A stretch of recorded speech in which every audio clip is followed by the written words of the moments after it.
அனைவருக்குமே வணக்கம். சற்று முன் கிடைத்திருக்கக்கூடிய ஒரு மிக மிக முக்கியமான செய்தி ஒன்று வெளியாகி உள்ளது. சற்று முன் மீண்டும் சிறைக்கு செல்லும் சசிகலா 10 ஆண்டு சிறை.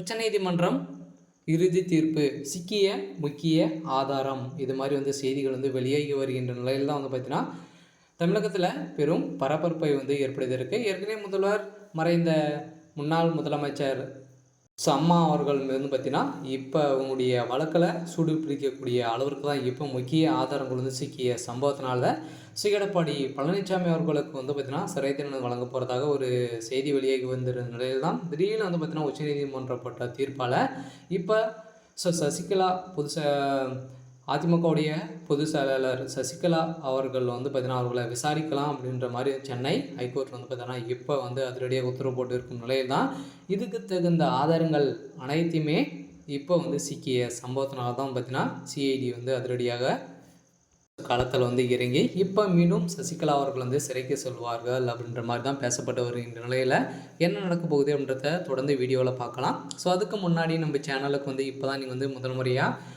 வந்திருக்கீங்க அப்படின்னா மறக்காமல் நம்மளுடைய சேனலை சப்ஸ்கிரைப் பண்ணிக்கோங்க. ஸோ வாங்க வீடியோக்குள்ளே போகலாம். ஸோ ஏற்கனவே பார்த்தீங்கன்னா அம்மாவுடைய இறந்த பிறகே பார்த்தீங்கன்னா மர்மங்கள் இருக்க போகிறதாக முதல்ல மறைந்த அம்மா அவர்கள் பார்த்தீங்கன்னா ஜெயலலிதா அவர்களுக்கு துணையாக இருந்தவர் தான் சசிகலாவுக்கு தான் பார்த்தீங்கன்னா அனைத்து ஏற்பாடுகளும் நடந்துகிட்டு இருக்குது அப்படின்ற மாதிரி ஏற்கனவே 10 ஆண்டுகள் சிறை தண்டனையிலேருந்து சிறை அனுபவித்துட்டு வந்த சசிகலா அவர்களுக்கு மீண்டும் வசமாக சிக்கிய ஆதாரத்தினால ஒட்டுமொத்த கதையை முடியக்கூடிய அளவிற்கு இப்போ நடந்திருக்கு. இருந்தாலும் நீலகிரி மாவட்டம் கோத்தகிரியில் முன்னாள் முதல்வர் ஜெயலலிதாவுக்கு சொந்தமான கொடநாடு பங்களா உள்ளது. அவர் இருந்த பிறகு ஏப்ரல் 23, 2017 ஆண்டு பங்களாவில் கொள்ளை முயற்சி செய்ததாக எழுதப்பட்ட வழக்கில் தான் இப்போ அப்போது கொடநாடு எஸ்டேட்டில் காவலாளியாக பக்கத்தூர் கொல்லப்பட்டார்.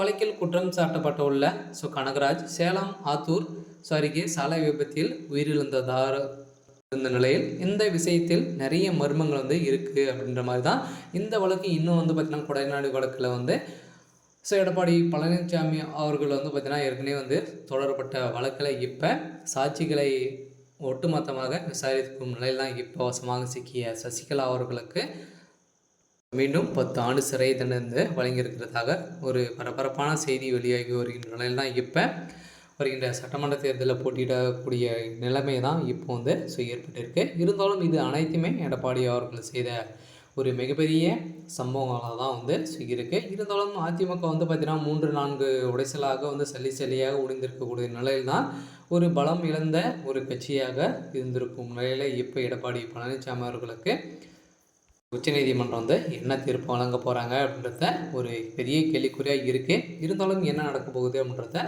நம்ம வெயிட் பண்ணி பார்க்கலாம். இது மாதிரி செய்திகளை தெரிஞ்சுக்கணும் அப்படின்னா மறக்காமல் நம்மளுடைய சேனலை சப்ஸ்கிரைப் பண்ணிக்கோங்க. தேங்க்யூ.